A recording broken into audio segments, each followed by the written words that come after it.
morning, good afternoon, wherever you are. Welcome to Black Link Magazine. I'm your host, Villette Sunshine, Marva B. I am the CEO and founder of Black Link Magazine, and I'm so excited to have Chaos with us. Yay! Welcome, Chaos. How you doing, beloved? I'm doing well, and I want to thank you so much for being here tonight. I'm excited about the interview to get to know a little bit more about you so we can share with the world and get you in the magazine. So, Okay, I'm excited. yes, I am too. So go ahead and tell the people who you are and what you do.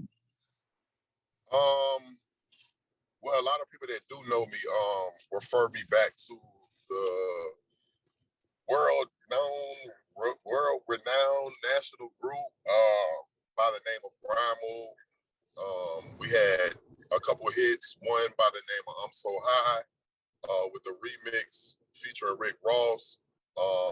Another big hit by the name of "Ecstasy" featuring Trick Daddy.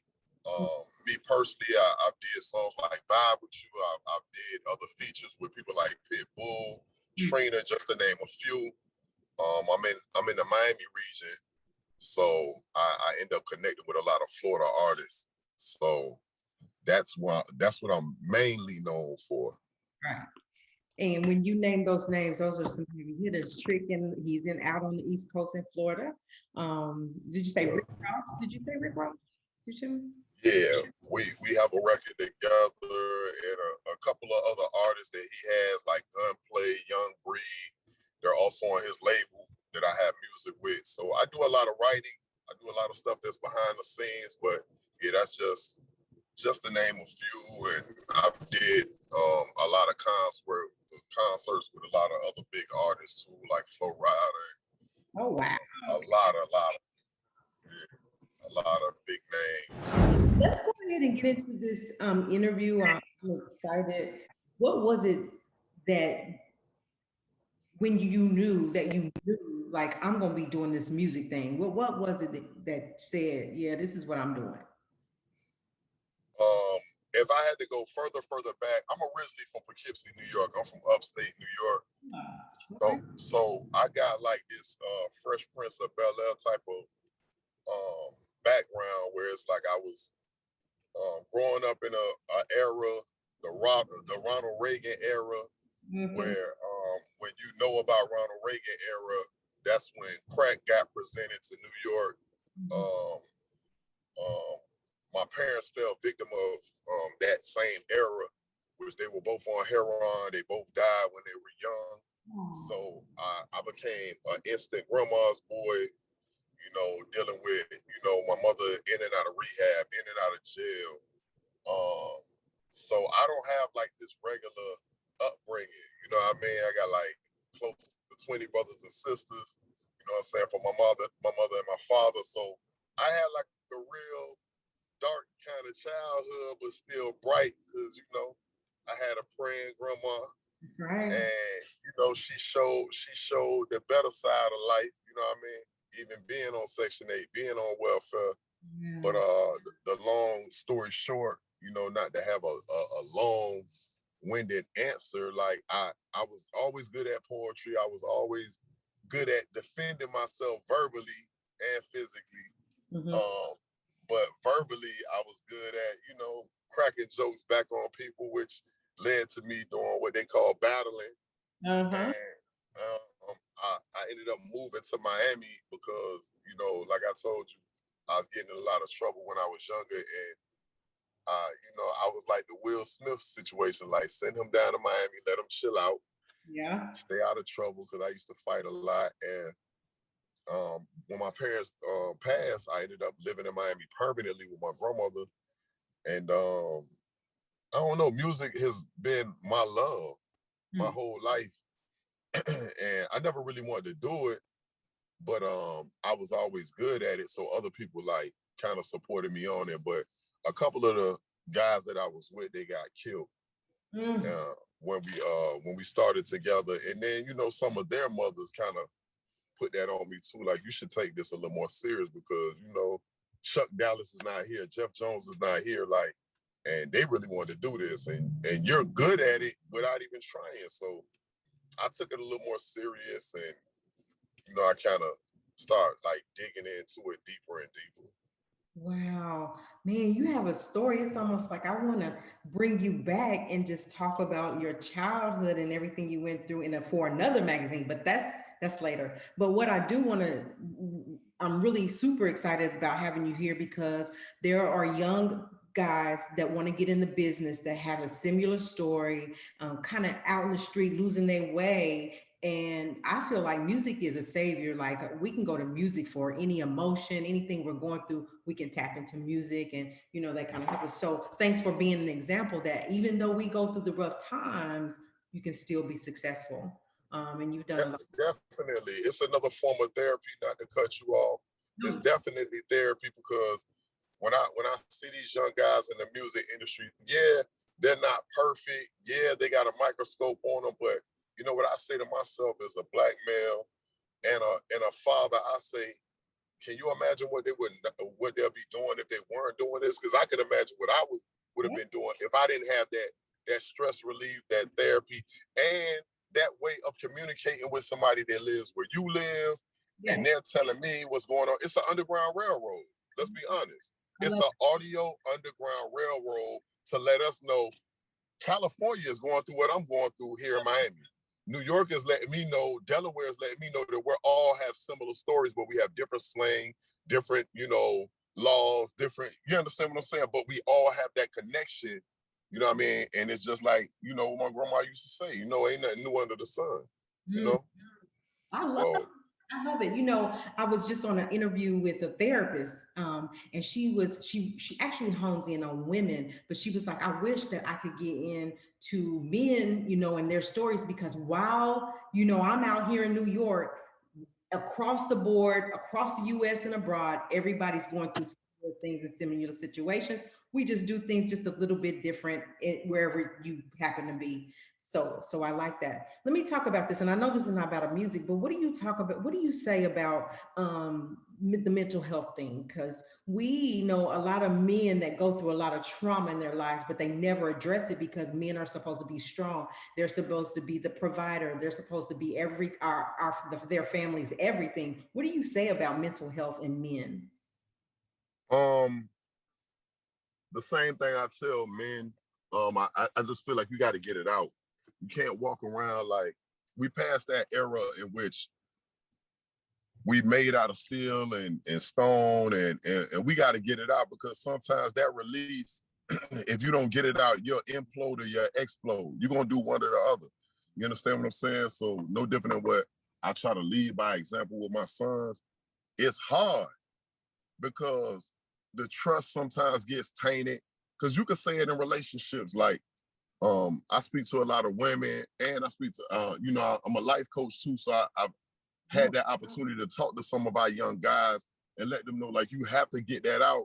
And trust really does get tainted because us as men, we do find that one woman that we pour into, and then sometimes it gets used as a weapon against us. When it doesn't work out, it turns into like a tool to actually damage us to say, oh, he's this, or they know your weakness, and then hurt people. So a woman that's hurt or a woman that's scorned, man, you rather fight a grizzly bear than a woman that has just secrets that could damage you and destroy you and say, oh, I remember when he was broke, or I remember when he was this, or oh, that, da, da, da, da, da, da. You understand what I'm saying? A woman can damage you. So it's tough, but you have to practice trust. That's what I try to tell other men because, yeah, these last two women might have damaged you, but if you close in and you lock in, for one, you're gonna become them. Yes. You understand? And that's more terrifying to keep multiplying and duplicating damaged people or wounded people. You understand what I'm saying? That's awesome. Like that's amazing. You made me look at it from a whole nother lens because I didn't look at it like that. Maybe they do want to say it, but I'm not going to tell it because what if we don't make it? And I done told her everything, like you said, and then right. all this on me. So thank you for sharing that. I'm actually gonna be interviewing an ex-NFL player who deals with mental health issues and stuff. And so men just don't talk about it, but lately they've been getting it out. So thank you for being what you are and being that example for young guys that will see this interview. So then let's go back into the music thing. Tell me, a lot of things that we hear about the music industry is really grimy. It's really, there's issues. We always see is the glitz and the glamour. Have you experienced anything that was like not right in this business? And if you did, how did you get past it? How did you combat that? I think we all have came across it. With my situation, I've dealt with a lot of foul contracts because of trust, and I'm a real genuine person, and sometimes I early on, whether it's been relationships, friendships, business ships, and with musical contracts, I was kind of like not illiterate to it, but more trusting of people that I should have never trusted, saying, you know what, they have my best interest, and then it came out to be like they having like interior motives, and it's came back to damage me in different ways in which financially things didn't align up, and economically it really ruined me in a lot of different ways. Like prime example, like here it is, like me and my groups probably last $80,000 went into our music, and then boom, when we get to the last couple of dollars, we get a $1.2 million deal. We got signed to Universal Republic. So here it is. I went from almost losing everything to becoming like a millionaire to losing everything again because of breaching contract, a lot of side contracts with that. So you do come across that. Everybody will come across it, but I always try to reinforce it to these young guys. Like, listen, I don't care how much you think education is unimportant because you think money is going to suffice or it's going to replace your education. But bro, you got to learn how to read. You got to learn business. You got to, and I'm still at my age, still trying to learn it in a lot of different ways. So history doesn't repeat itself, because one of my managers did something really shady, and it's crazy because we just lost him a couple years ago because he had spinal cancer. So he passed, and we forgave each other or whatever the case may be, but it still ain't fixed a lot. You know what I mean? And things would have been better if people were a little more fair and honorable. You know what I mean? Everybody doesn't have your same heart or spirit or soul. So when people see somebody they can take advantage of, just like women. If you look at the music business, it's no different than what you see men do where they take advantage of a good woman.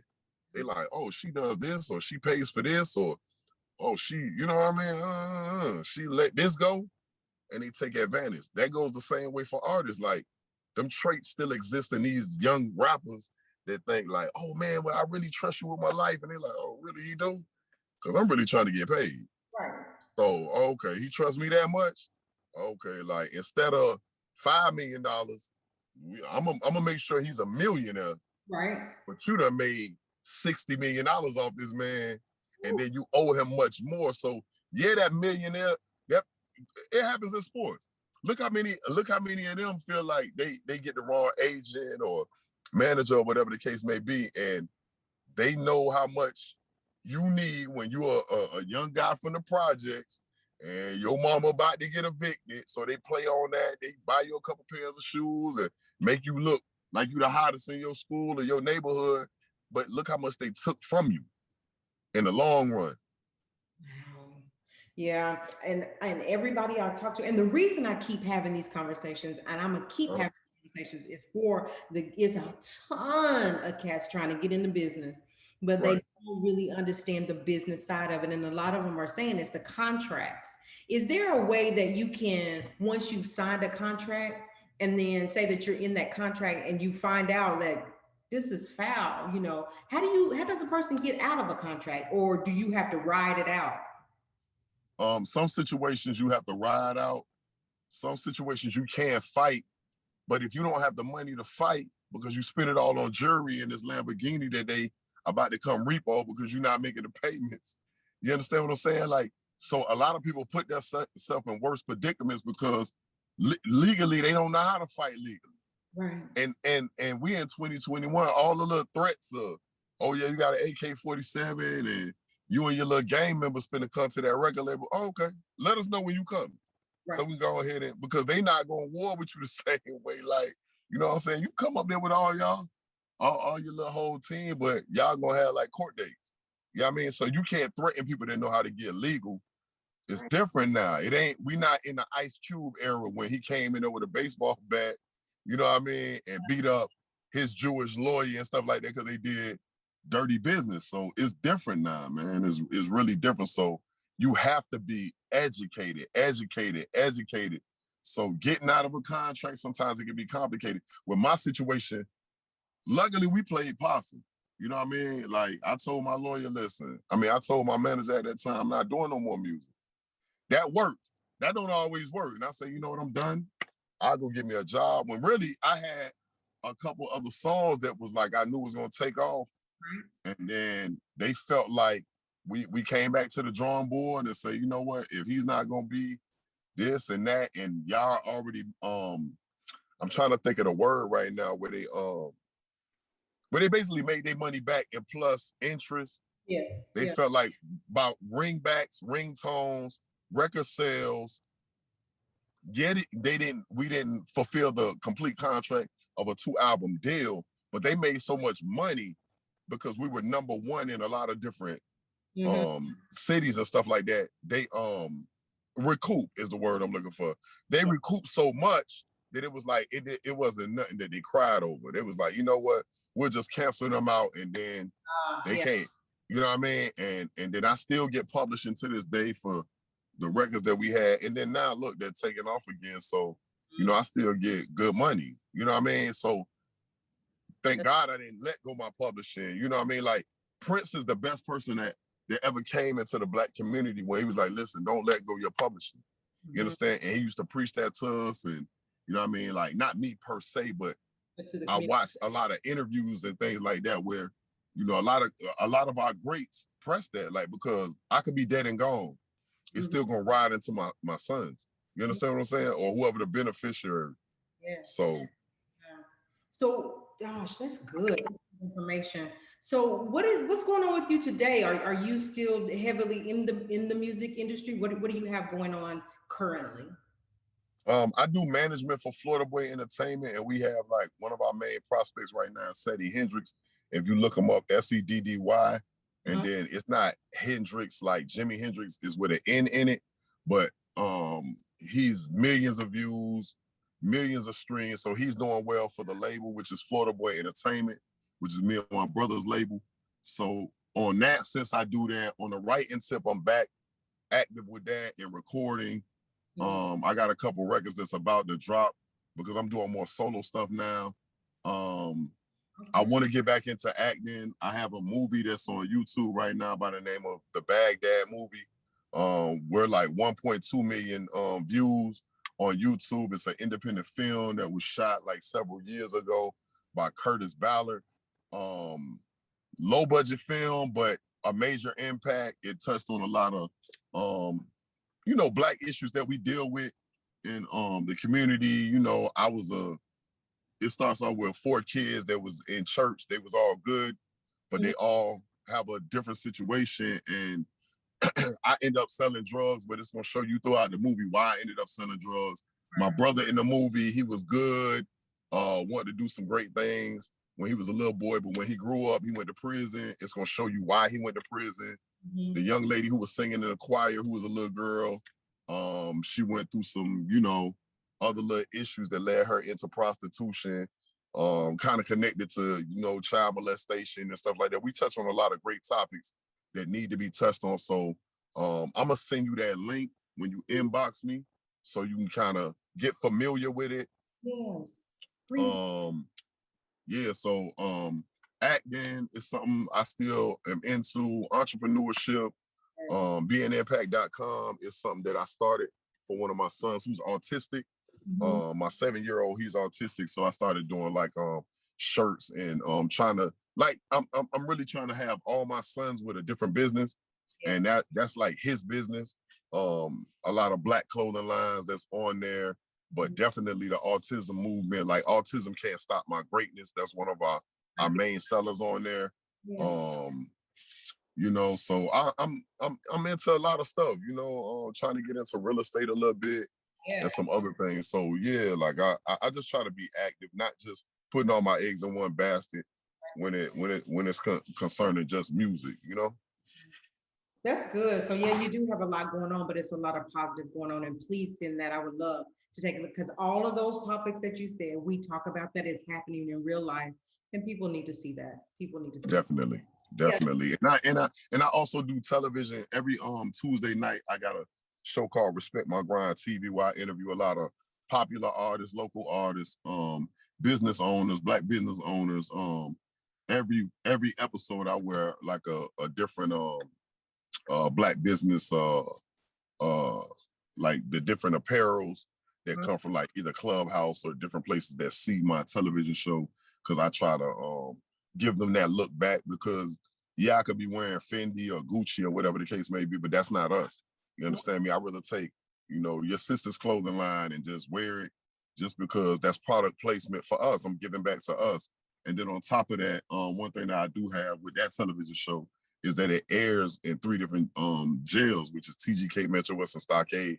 So a lot of times I do a lot of searching and trying to get a little bit of information off Clubhouse and these other things like Fanbase, so I can redistribute that information to these inmates that's in there to give them that little beacon of light, because it's dark in there, it's cold in there, it's lonely in there, and they deal with mental health on a whole different level.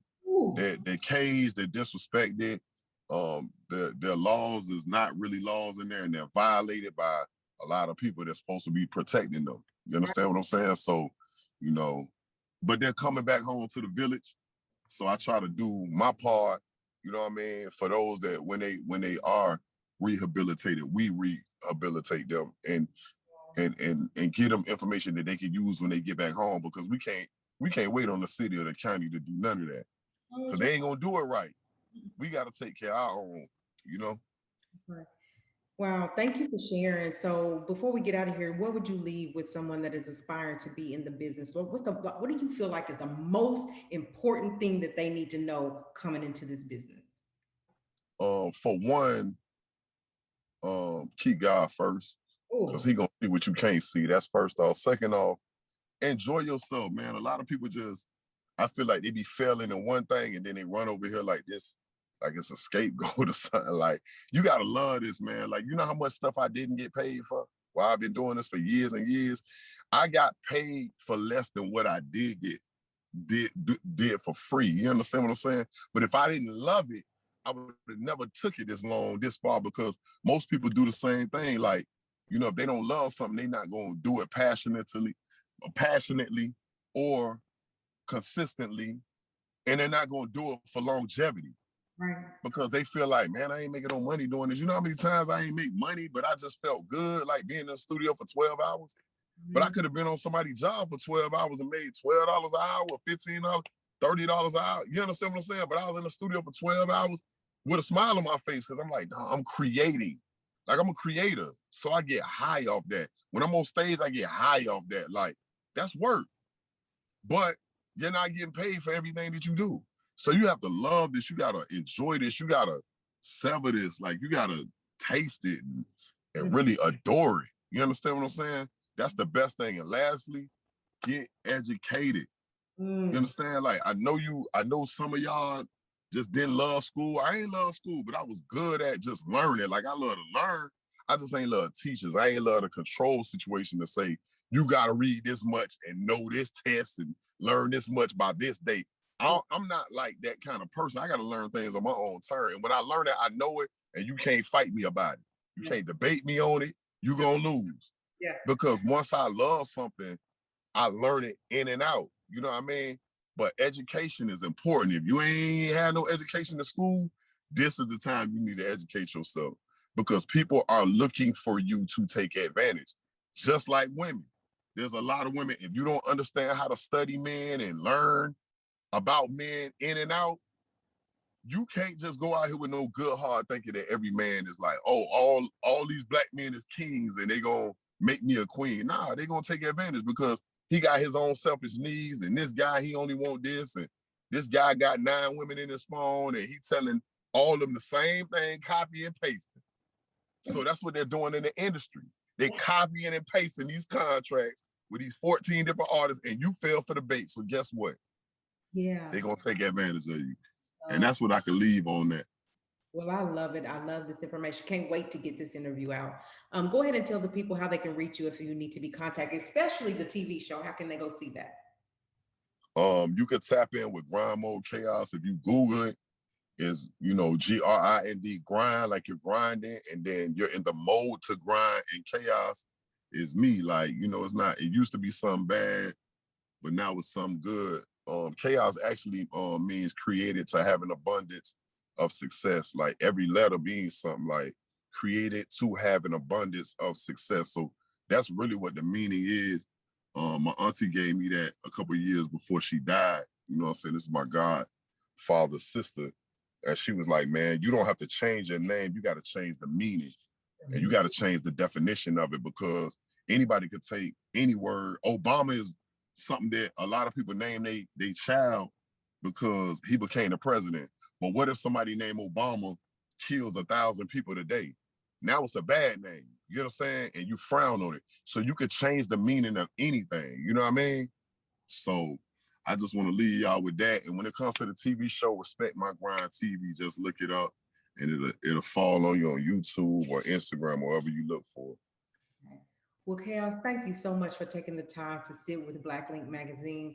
I enjoyed it. I enjoyed the interview and the information that you gave, and I can't wait to share it. You guys, we're going to get out of here for now. So in the meantime, until we return, respect yourself, respect others. God bless. Bless you too, mother. Appreciate you.